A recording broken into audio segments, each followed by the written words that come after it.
Aku berusaha sabar, namun suamiku justru semakin kejam. Assalamualaikum sahabat curhatku, terima kasih sudah datang ke channelku ini. Untuk yang sudah subscribe, semoga rezekinya dilancarkan ya. Amin ya robbal alamin.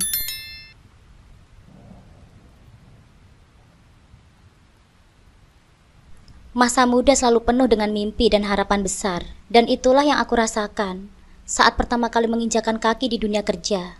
Aku baru saja lulus dari sekolah menengah dan langsung diterima kerja di sebuah perusahaan distributor makanan siap saji. Pekerjaan ini adalah kesempatan besar bagiku. Aku ditempatkan di bagian administrasi, sebuah posisi yang menurutku cukup menantang dan memberiku kesempatan untuk berkembang. Oh ya, sebelumnya perkenalkan, namaku Aina. Di perusahaan itulah aku pertama kali bertemu dengan Gilang, seorang pria yang langsung mencuri perhatianku. Gilang bekerja sebagai kepala gudang, dan meskipun usianya masih muda, ia sudah memiliki reputasi yang baik di perusahaan. Ia dikenal sebagai sosok yang tegas, bertanggung jawab, namun tetap rendah hati. Sosoknya yang karismatik dengan senyum yang hangat selalu bisa mencairkan suasana. Banyak pegawai wanita di kantor yang membicarakannya, tetapi aku tak pernah terlalu ambil pusing. Pikiranku saat itu hanya terfokus pada pekerjaan, membangun masa depan yang lebih baik. Namun takdir sepertinya punya rencana lain. Suatu hari, pertemuan yang tak terduga antara aku dan Gilang mengubah segalanya. Hari itu aku sedang terburu-buru mengumpulkan berkas untuk diserahkan ke bagian gudang. Di tengah kesibukan, aku tanpa sengaja menjatuhkan seluruh berkas yang kubawa. Kertas-kertas itu berserakan di lantai, membuatku panik dan malu.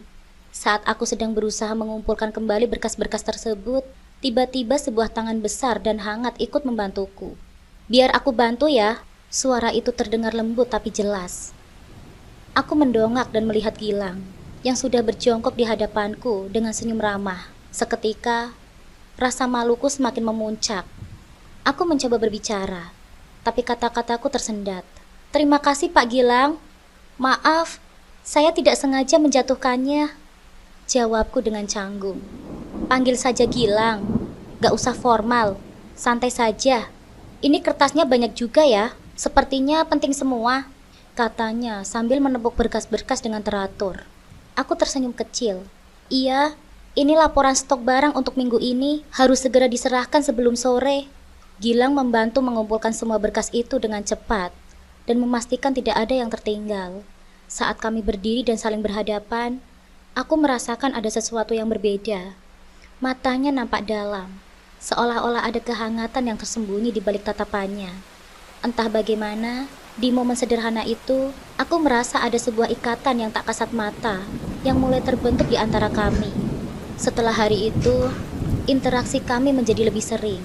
Setiap kali aku mengantarkan berkas ke gudang, kami selalu sempat berbincang. Kadang hanya basa-basi sederhana tentang pekerjaan, kadang tentang hal-hal pribadi seperti hobi atau rencana masa depan. Aku mulai melihat sisi lain dari Gilang yang tak banyak orang tahu. Di balik sikap tegasnya, ia ternyata adalah pria yang humoris, cerdas, dan sangat peduli pada orang-orang di sekitarnya. Ia suka bercerita tentang keluarganya, terutama tentang ibunya yang tinggal di kampung. Perlahan-lahan, perasaan itu mulai tumbuh di dalam hatiku. Gilang bukan hanya sekedar rekan kerja yang ramah, tapi juga seseorang yang membuatku nyaman. Setiap senyumannya, perhatian kecilnya, dan cara dia mendengarkan membuatku merasa dihargai. Aku mulai merindukan momen-momen di mana kami bisa berbicara, meskipun hanya sebentar. Tak lama setelah itu, Gilang mengajakku makan siang bersama. Awalnya aku merasa canggung, karena tahu banyak wanita di kantor yang menaruh hati padanya. Namun Gilang meyakinkanku bahwa dia hanya ingin mengenalku lebih dekat. Makan siang itu berlangsung dengan nyaman.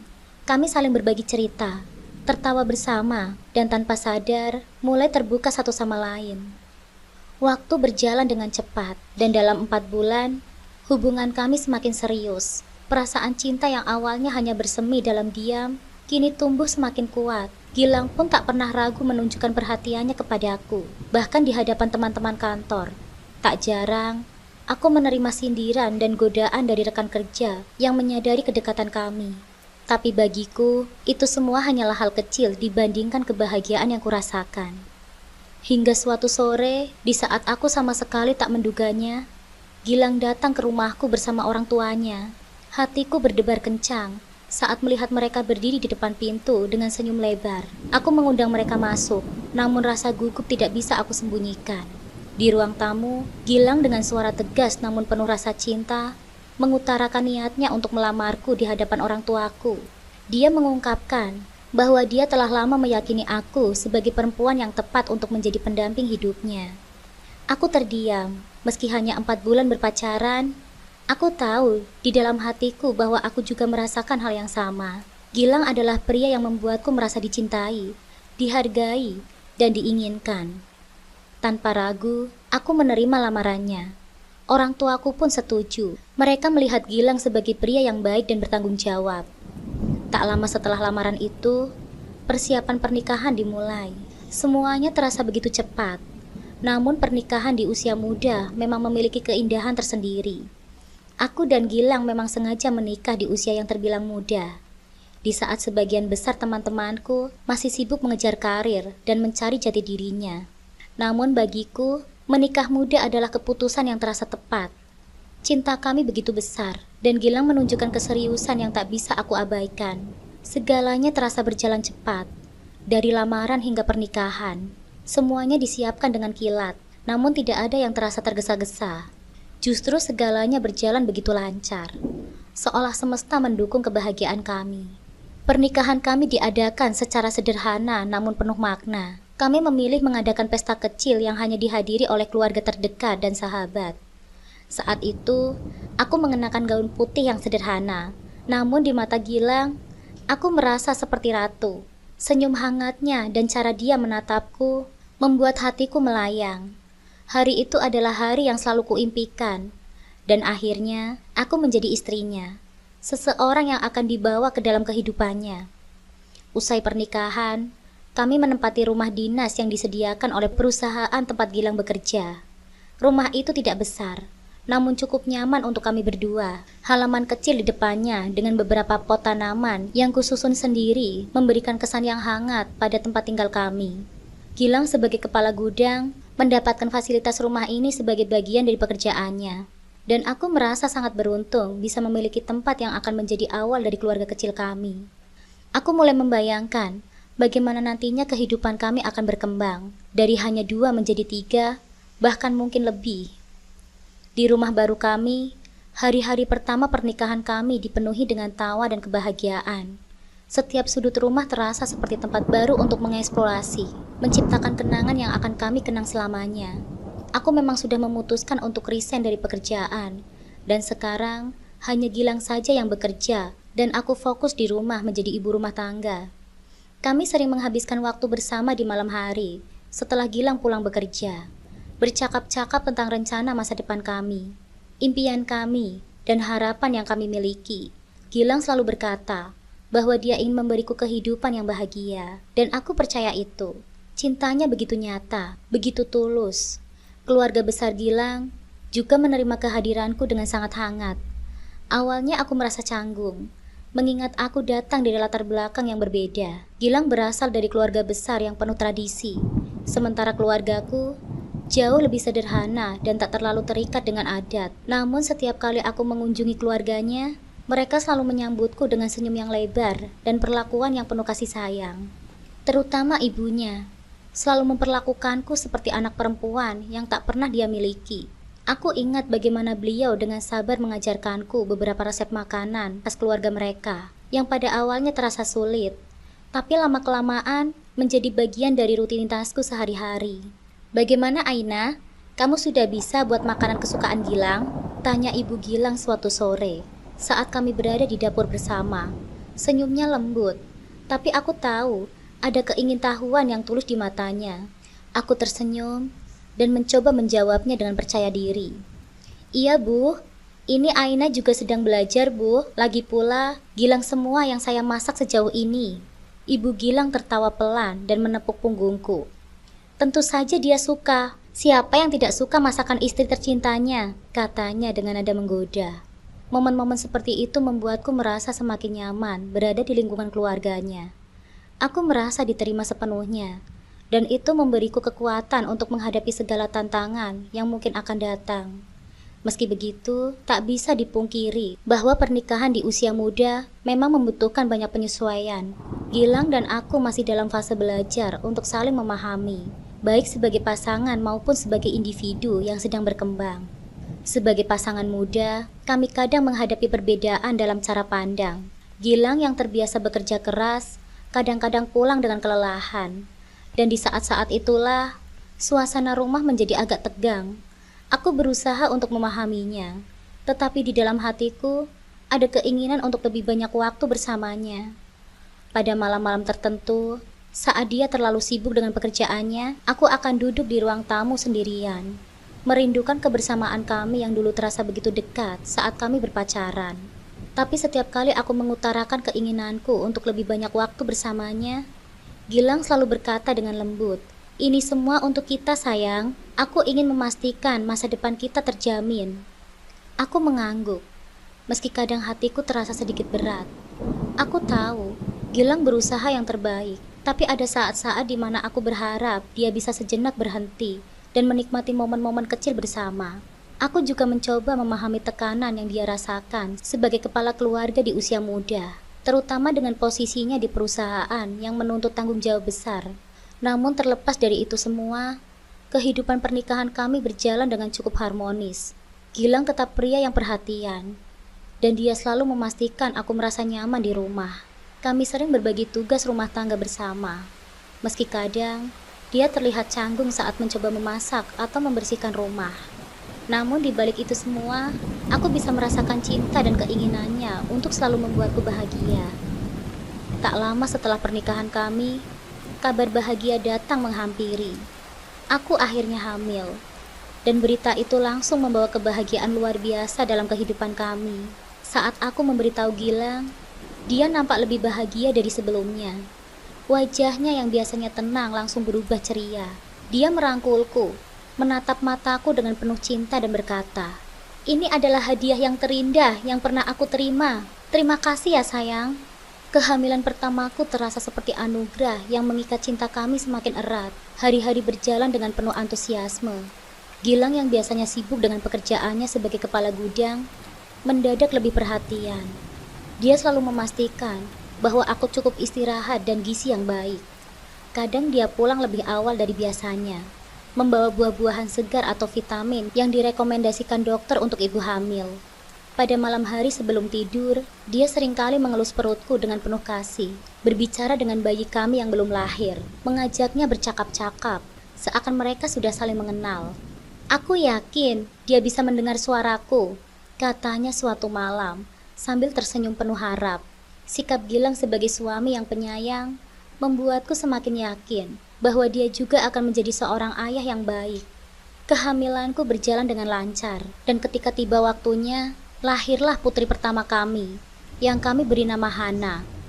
Bayi perempuan mungil yang lahir dengan tangisan pertama, yang memenuhi ruang bersalin itu, langsung menjadi pusat dunia kami. Saat pertama kali aku menatap wajahnya, rasa cinta yang begitu besar menyerbu hatiku. Aku tahu, hidupku tak akan pernah sama lagi. Kehadiran Hana membawa kebahagiaan yang tak pernah terukur. Gilang semakin menunjukkan sisi lembutnya sebagai seorang ayah.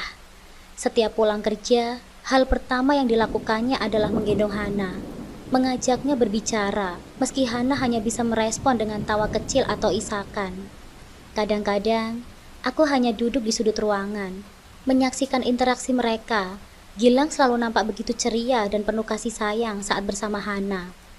Pemandangan itu sering membuatku berpikir bahwa inilah bentuk kebahagiaan yang sesungguhnya. Keluarga kecil kami yang harmonis dan penuh cinta. 2 tahun berlalu, dan kebahagiaan kami semakin lengkap dengan lahirnya anak kedua, seorang bayi laki-laki yang kami beri nama Raihan.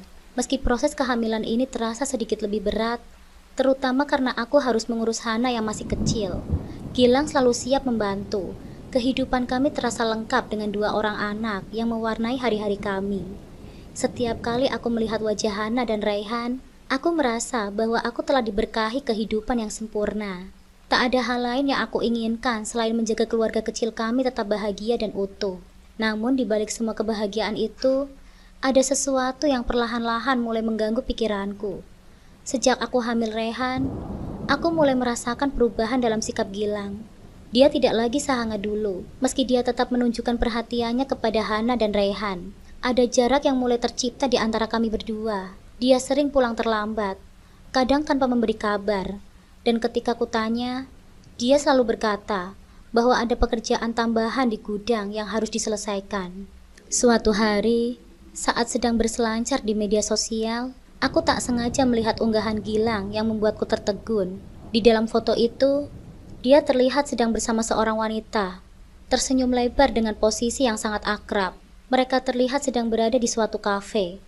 Wanita itu tampak cantik dengan penampilan yang rapi, dan Gilang duduk di sampingnya, tertawa seperti sedang menikmati momen bersama. Jantungku berdetak kencang. Aku merasa ada sesuatu yang tidak benar, tapi aku berusaha menahan diri agar tidak langsung berpikir buruk. Ketika Gilang pulang malam itu, aku menunggu kesempatan untuk menanyakan tentang foto tersebut. Aku tidak ingin memulai pertengkaran, hanya ingin mendengarkan penjelasannya. Mas Gilang, aku lihat foto kamu di Instagram tadi. Siapa wanita itu, Mas? Tanyaku, mencoba terdengar santai meski ada ketegangan dalam suaraku. Oh, itu hanya teman biasa kok. Kami satu tim di kantor. Kebetulan sedang ada proyek bersama.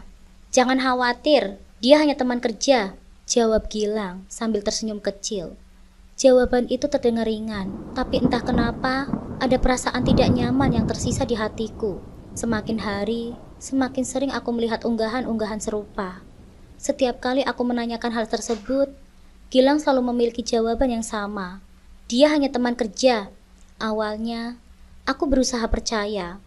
Aku meyakinkan diriku bahwa Gilang adalah suami yang baik dan setia.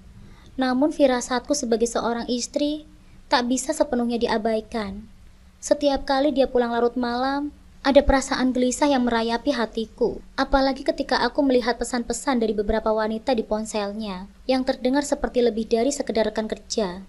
Percakapan itu dipenuhi dengan kata-kata manis, janji-janji yang seharusnya hanya ditunjukkan untukku. Setiap kali aku ingin marah pada Gilang, sesuatu dalam diriku menahanku. Meski rasa sakit semakin menusuk, aku memilih untuk bertahan. Aku jauh dari keluargaku yang tinggal di desa, dan tidak ada tempatku untuk berpaling. Anak-anak kami masih kecil, dan aku tidak ingin merusak kehidupan mereka dengan masalah rumah tangga kami. Setiap malam, aku mencoba menenangkan Rehan yang rewel sambil merawat Hana. Tetapi di sisi lain, aku juga harus menghadapi sikap dingin Gilang yang semakin hari semakin menyakitkan. Namun semakin lama, situasinya semakin sulit. Gilang mulai sering pulang larut malam dalam keadaan mabuk. Sesuatu yang dulu tak pernah kulihat darinya. Bahkan ada malam-malam di mana dia pulang dengan kondisi baju yang berantakan, aroma alkohol yang menyengat, dan tatapannya yang kosong. Setiap kali aku bertanya, dia selalu marah dan menuduhku tidak percaya kepadanya. Ketika aku mencoba menjelaskan perasaanku, dia hanya menolak mendengarkan dan pergi begitu saja. Kehidupan yang tadinya harmonis mulai terasa seperti medan perang yang tak terlihat. Dari luar, kami mungkin tampak seperti keluarga bahagia. Tapi di dalam, aku merasa kesepian dan terjebak. Aku tidak tahu bagaimana harus bersikap, terutama karena aku tak ingin menghancurkan keluargaku yang sudah kami bangun. Aku mencintai Gilang dan aku ingin mempercayainya, tapi hati kecilku terus meragukan kejujurannya. Perubahan dalam hubungan kami ini membuatku semakin waspada. Dan aku mulai berpikir, apakah semua ini hanya kebetulan atau sebenarnya ada sesuatu yang lebih besar yang sedang dia sembunyikan dariku. Malam itu, suasana rumah terasa begitu berat. Rehan terus menangis, tak kunjung tenang meski sudah aku ayun dan gendong dengan penuh kesabaran. Di sebelahnya, Hana sudah tidur dengan lelap, tak terusik oleh suara adiknya yang keras. Aku berusaha sekuat tenaga menenangkan Rehan, padahal tubuhku sudah begitu lelah. Setelah seharian mengurus rumah dan anak-anak, aku terus berusaha membujuk Rehan agar tertidur, berharap malam segera berlalu dengan damai. Namun kedamaian itu ternyata hanya ilusi. Terdengar suara pintu dibanting keras, dan Gilang masuk ke dalam rumah dengan langkah yang terseret. Aku bisa mencium aroma alkohol yang begitu tajam, bahkan dari kejauhan. Wajahnya kusut, matanya merah, dan bajunya kusut seakan dia baru saja terlibat dalam perkelahian. Aku berusaha menahan diriku untuk tidak langsung panik. Meski naluri batinku sudah merasakan bahaya yang akan datang. Ketika dia masuk ke ruang tamu, aku berdiri, masih menggendong Rehan yang menangis tak henti-hentinya. "Mas Gilang, kamu kenapa? Kok pulang selarut ini lagi? Kamu mabuk ya?" Tanyaku hati-hati, berharap bisa meredakan suasana. Namun bukannya menjawab, Gilang malah menatapku dengan tatapan dingin dan marah. "Diam kau!" bentaknya dengan nada kasar. Aku terkejut. Belum pernah dia berbicara kepadaku dengan nada seperti itu. Aku mencoba mengatur nafas, tapi sebelum aku bisa merespon, tangan Gilang yang besar dan berat melayang ke pipiku. Tamparan keras itu mendarat di wajahku, membuat dunia seakan berhenti sejenak. Pipiku terasa panas, perih, dan dadaku dipenuhi rasa sesak. Aku terdiam, tidak percaya bahwa suamiku sendiri, orang yang dulu begitu aku cintai, telah melakukan kekerasan kepadaku untuk pertama kalinya. Seluruh tubuhku gemetar, tapi aku tidak bisa berteriak. Aku tak ingin membangunkan Hana yang sedang tidur. Aku juga tidak ingin membuat Rehan menangis lebih keras. Namun rasa sakit fisik itu belum seberapa dibandingkan dengan yang terjadi selanjutnya. Dalam kemarahannya, Gilang merampas Rehan dari pelukanku dan membanting tubuh mungilnya ke sofa. Rehan menjerit keras, tangisannya semakin memilukan. Aku panik, bergegas mendekati Rehan yang tergeletak dengan posisi yang tidak nyaman. Takut dia terluka, aku langsung memeluk Rehan kembali ke dalam pelukanku, memastikan dia baik-baik saja. Tapi di dalam hatiku, ada rasa takut yang menggerogoti setiap sudut. Rasa takut bahwa mungkin kali ini lebih dari sekedar tamparan. Malam itu menjadi titik awal dari perubahan yang mengerikan di dalam keluarga kami. Gilang, pria yang dulu kuanggap sebagai suami yang penyayang dan ayah yang baik, kini berubah menjadi sosok yang menakutkan. Kekerasan mulai menjadi bagian dari hidupku. Hari demi hari, Gilang semakin sering pulang larut malam dalam keadaan mabuk. Dan setiap kali dia pulang, amarahnya selalu dilampiaskan kepadaku. Tamparan, tendangan, bahkan bentakan-bentakan yang kasar menjadi pemandangan sehari-hari dalam rumah kami. Awalnya dia hanya menampar, tapi seiring waktu, kekerasannya semakin menjadi-jadi. Jika aku tidak menurutinya, dia akan menyiramku dengan air, menyeretku dari kamar, bahkan mendorongku hingga terjatuh. Aku seringkali bertanya kepada diriku sendiri, apa yang telah aku lakukan sehingga pantas diperlakukan seperti itu? Bagaimana bisa pria yang dulu begitu lembut dan penyayang berubah menjadi monster dalam hidupku? Namun di tengah semua kekerasan itu, aku tetap bertahan. Bukan karena aku takut kepadanya, melainkan karena aku tidak ingin meninggalkan anak-anak kami. Hana dan Rehan adalah segalanya bagiku. Dan aku tidak bisa membiarkan mereka tumbuh tanpa kehadiran seorang ayah. Meskipun Gilang sekarang adalah sosok yang penuh kemarahan, aku tetap berharap di dalam lubuk hatinya dia masih mencintaiku dan anak-anakku. Ada kalanya aku berpikir untuk melarikan diri, membawa Hana dan Rehan jauh dari Gilang. Tapi bayangan mereka tumbuh tanpa seorang ayah terus menghantuiku. Aku tahu rasanya kehilangan figur seorang ayah. Dan aku tidak ingin anak-anakku merasakan hal yang sama. Meski aku harus mengorbankan kebahagiaan dan rasa aman, aku rela demi mereka. Setiap malam, setelah Gilang selesai melampiaskan amarahnya, aku menangis di dalam kamar. Aku menatap wajah Hana dan Rehan yang sedang tidur, memeluk mereka dengan erat, seakan mereka adalah satu-satunya kekuatan yang tersisa di dalam hidupku. Di tengah rasa sakit fisik dan mental yang aku rasakan, anak-anakku menjadi pelipur laraku. Mereka adalah alasanku untuk terus bertahan. Namun ada pertanyaan yang terus berputar di benakku. Sampai kapan aku bisa bertahan? Akankah Gilang suatu hari nanti menyadari kesalahannya? Ataukah aku akan terus hidup dalam siklus kekerasan seperti ini? Aku tidak tahu jawabannya. Tapi yang pasti, setiap kali aku melihat senyuman Hana dan Rehan, aku menemukan alasan untuk tetap kuat. Meski tubuhku penuh dengan memar, hatiku hancur berkeping-keping.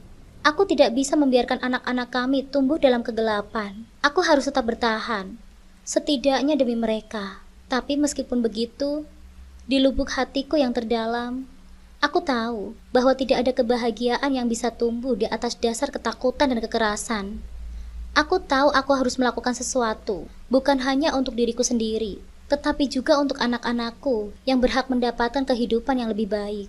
Namun keberanian untuk bertindak masih tersembunyi di balik dinding ketakutanku.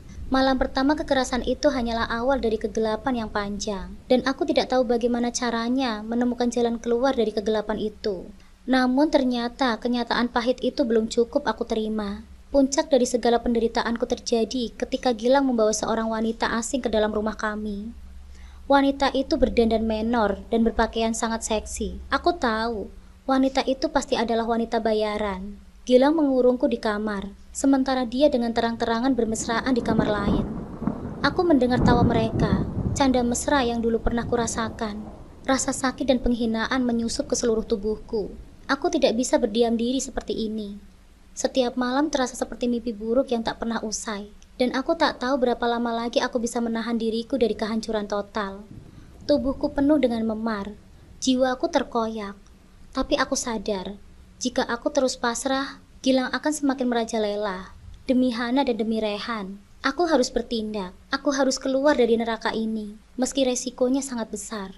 Namun kali ini, aku tak bisa gegabah. Aku butuh rencana yang matang. Semula bermula ketika aku mencari informasi tentang kekerasan dalam rumah tangga di internet. Diam-diam di tengah malam saat Gilang terlelap, aku membaca kisah-kisah dari wanita lain yang berhasil melarikan diri. Wanita-wanita yang kuat, yang memilih melawan meskipun mereka tahu taruhannya adalah nyawa. Aku mulai mencari tahu tentang cara mengumpulkan bukti, tentang perlindungan hukum, dan bagaimana mengambil langkah yang tepat tanpa memicu lebih banyak kekerasan. Rencana pertamaku adalah merekam semua tindakan Gilang. Aku tahu kata-kata dan memar di dalam tubuhku tidak akan pernah cukup sebagai bukti yang kuat di pengadilan. Aku butuh rekaman yang menunjukkan apa yang benar-benar terjadi. Aku butuh bukti visual yang tak bisa disangkal oleh siapapun. Dengan sedikit uang yang aku simpan diam-diam, aku membeli beberapa kamera kecil yang mudah disembunyikan. Kamera-kamera itu memiliki kualitas yang cukup bagus. Dan aku tahu, Gilang tak akan pernah curiga. Dia terlalu yakin bahwa aku tidak akan pernah melawannya. Aku mulai memasang CCTV di beberapa sudut rumah, di ruang tamu, dan di dekat kamar tidur. Bahkan di dapur, tempat di mana seringkali pertengkaran kami meletus. Setiap sudut yang memungkinkan kekerasan terjadi. Aku lengkapi dengan kamera tersembunyi. Aku melakukannya dengan hati-hati, menunggu saat Gilang pergi bekerja atau mabuk terlalu berat, hingga tidak menyadari pergerakanku. Aku tahu betul resikonya. Jika Gilang tahu aku merekamnya, aku bisa dibunuh.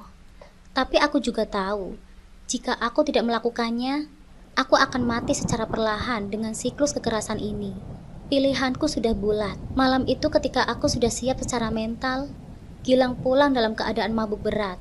Seperti biasanya, wajahnya merah, langkahnya tak terarah. Aku bisa melihat kemarahan yang sudah membara di matanya. Bahkan sebelum dia mengatakan apapun, Rehan sedang tidur, tapi Hana masih terjaga, berusaha menahan kantuk sambil bermain boneka di ruang tamu. Aku tahu, Gilang tak suka melihat Hana masih bangun pada jam itu. "Hana, tidur sana!" Suaranya keras dan mengintimidasi. Hana langsung meringkuk ketakutan dan menatapku, berharap aku akan melindunginya. Hatiku remuk melihat putri kecilku ketakutan seperti itu. Aku mencoba menenangkan Gilang. "Mas Gilang, biarkan dia bermain sebentar lagi. Aku yang akan menidurkannya." Namun bukannya mendengarkan, dia malah melayangkan tamparan keras ke dalam wajahku. Aku terhuyung, tapi aku tetap terjaga di posisiku, dekat salah satu sudut rumah yang sudah aku pasangi CCTV. Aku menahan sakit, memastikan semuanya terekam. Dia memukulku lagi, kali ini lebih keras, hingga aku jatuh terduduk. Aku tidak melawan. Hanya menangis dalam diam, sambil sesekali melihat ke arah kamera tersembunyi, memastikan semuanya terekam dengan jelas. Tangis Hana akhirnya pecah, dan itu membuat Gilang semakin marah. Dia mendekati Hana, tapi aku segera bangkit, menghalangi dia. "Jangan sentuh anak-anak kita!" Aku berteriak. Mungkin untuk pertama kalinya aku melawan. Gilang terlihat terkejut sejenak, tapi kemudian kemarahannya meledak. Dia memukulku lagi, tapi kali ini aku sudah siap. Aku tidak merasakan sakit seperti sebelumnya, karena di dalam hatiku, aku tahu, bukti itu sudah ada, rekaman yang akan membuktikan betapa buruknya perlakuan Gilang terhadapku. Setelah kemarahan mereda, Gilang pergi ke kamar dan terkapar di tempat tidur, sementara aku masih merasa perih di tubuhku. Namun di tengah rasa sakit fisik dan mental, ada perasaan lega yang menyelinap. Aku tahu, ini adalah langkah pertama untuk membebaskan diri dari belenggu pernikahan ini. Keesokan harinya, dengan hati-hati aku mengambil semua rekaman CCTV dan menyimpannya di tempat yang aman. Aku tidak bisa lagi berdiam diri, demi Hana, demi Rehan, dan demi diriku sendiri. Aku harus melawan. Aku tidak tahu apa yang akan terjadi setelah ini. Tapi satu hal yang pasti, aku tidak akan lagi menjadi korban tanpa suara. Kekerasan yang dilakukan oleh Gilang mungkin telah melukai tubuhku, tapi itu tidak akan menghancurkan jiwaku. Dengan bukti yang ada, aku akhirnya memutuskan untuk memviralkan rekaman CCTV tersebut.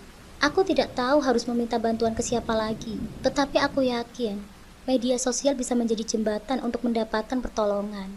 Saat video tersebut viral, netizen mulai berkomentar dan memberikan dukungan. Aku tidak sendirian. Mereka berdiri di belakangku untuk melawan ketidakadilan. Viralnya video kekerasan itu membuat segalanya berubah dengan cepat. Dalam hitungan hari, teleponku berdering tanpa henti. Bukan hanya dari keluarga dan teman, tetapi juga dari Lembaga Perlindungan Perempuan dan Anak yang bergerak melihat penderitaanku. Mereka datang ke rumah, membawakan harapan dan dukungan yang sudah lama hilang dalam hidupku. Untuk pertama kalinya, aku merasa tidak sendirian. Dengan dorongan dari mereka, aku akhirnya melaporkan semua perbuatan Gilang ke pihak berwajib. Aku tahu, ini akan menjadi langkah terakhir yang membebaskanku dari belenggu pernikahan yang penuh kekerasan. Proses hukum dimulai. Setiap kali melihat Gilang di ruang sidang, ada campuran antara rasa takut dan lega. Takut karena aku tahu bagaimana amarah Gilang bisa meledak kapan saja. Lega karena ini adalah jalanku menuju kebebasan. Gilang akhirnya tertangkap. Hakim menjatuhkan vonis yang setimpal atas kekerasan yang selama ini dia lakukan. Gilang menerima hukuman penjara, dan aku merasa seolah beban berat di pundakku akhirnya sedikit demi sedikit mulai terangkat. Aku bisa bernafas dengan lega, dan aku dan anak-anakku akhirnya bisa hidup tanpa teror. Aku bisa mulai memikirkan masa depan kami tanpa rasa takut. Namun malam setelah Gilang resmi dijebloskan ke dalam penjara, aku menyadari sesuatu yang tak pernah kukira akan muncul. Rasa kehilangan. Meskipun Gilang adalah sumber penderitaanku, dia juga adalah ayah dari anak-anakku. Aku tak bisa mengabaikan fakta bahwa di balik semua kekerasannya, ada kenangan manis dari masa lalu, sebelum semuanya berubah. Kenangan saat dia menggendong Hana dengan lembut, atau saat dia tersenyum melihat Rehan tertawa untuk pertama kalinya. Semua itu berputar di kepalaku, mengusik perasaan lega yang baru saja kurasakan. Hari-hari selanjutnya tidak berjalan semudah yang kupikirkan. Hana dan Rehan sering bertanya, "Kapan ayah pulang, Bu?" Dan aku hanya menjawab dengan senyum palsu, menahan air mata yang hampir tumpah. Mereka tidak sepenuhnya mengerti mengapa ayah mereka tidak lagi ada di rumah. Di mata mereka, Gilang masihlah sosok ayah yang mereka cintai. Hal itu menyayat hatiku lebih dalam daripada tamparan apapun yang pernah diberikan oleh Gilang. Meski banyak orang yang mendukungku, kenyataan yang kuhadapi tetap pahit. Setiap kali aku melihat Hana dan Rehan bermain, tertawa tanpa beban, hatiku terasa kosong. Aku berjuang sekuat tenaga untuk menjadi sosok ibu yang kuat baginya. Tapi dalam malam-malam di mana aku tidak bisa menahan tangis, merindukan kehidupan yang seharusnya kami miliki hidup dengan tenang, tanpa kekerasan, dengan seorang ayah yang penuh kasih. Setahun setelah Gilang ditahan, kehidupan kami perlahan kembali stabil. Aku bekerja paruh waktu di sebuah toko, dan anak-anakku mulai terbiasa dengan rutinitas barunya. Tapi di balik setiap senyuman, aku menyimpan luka yang tak mudah disembuhkan. Kadang Hana masih menyebut nama ayahnya dalam doanya, berharap suatu hari nanti mereka bisa kembali bersama. Dan Rehan, meskipun belum banyak mengerti, seringkali menatap foto keluarga kami dengan tatapan yang penuh pertanyaan. Ada malam di mana aku duduk sendirian di ruang tamu, menatap foto pernikahan kami yang masih tergantung di dinding. Aku meremas dadaku, berharap rasa sakit ini bisa hilang, tapi kenyataannya itu terus ada. Aku selamat, tapi dengan harga yang sangat mahal, kehilangan cinta, kehilangan kepercayaan, dan kehilangan keluarga yang pernah aku impikan. Meski aku tahu aku melakukan hal yang benar, ada bagian dari diriku yang tak pernah bisa benar-benar sembuh. Bagian dari diriku yang masih terikat dengan masa lalu, dengan kenangan-kenangan manis yang kini terasa begitu jauh. Di saat-saat seperti ini, aku hanya bisa memeluk Hana dan Rehan lebih erat, berusaha meyakinkan diriku sendiri bahwa ini adalah jalan yang terbaik untuk kami. Masa depan mungkin akan lebih cerah, tapi bayang-bayang masa lalu tetap menghantui. Aku mencoba untuk bahagia. untuk terus maju, tapi setiap langkah terasa berat. Mungkin aku bebas dari Gilang, tapi aku tak pernah benar-benar bebas dari kenangan tentang dia. Dan pada akhirnya, itulah kenyataan yang harus aku terima.